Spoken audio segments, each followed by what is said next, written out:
जिस तरह से बच्चों की शिक्षा चोरी की गई, जिस तरह से भारतीय जनता पार्टी के डबल इंजन की खराब सरकार ने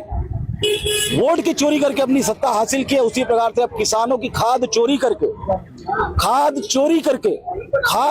करके मैं बार बार रिपीट कर रहा हूं कि खाद चोरी करके इन्होंने किसानों की खाद को प्राइवेट दुकानों तक पहुंचाया और किसानों को समर्थन मूल्य 3100 रुपए देने का बहाना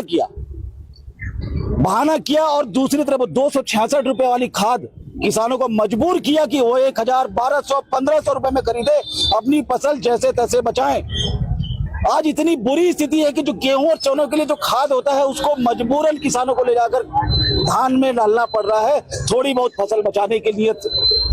अब सरकार की नीयत यहीं से समझ में आ जाती है कि एक तरफ आप समर्थन मूल्य की बात करते हो, दूसरी तरफ आप ये कहते हो कि जितना धान होगा खरीदेंगे।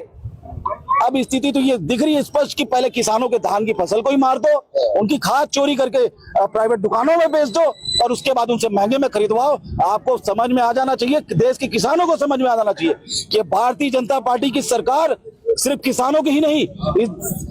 चाहे वो शिक्षा की बात हो, चाहे किसी के स्वास्थ्य की बात हो, चाहे किसी के रोजगार की बात हो, चाहे किसानों के अधिकार की बात हो, हर चीज में लूट मचा के रखी है, हर चीज में भ्रष्टाचार कर रही है और सिर्फ लूट रही है।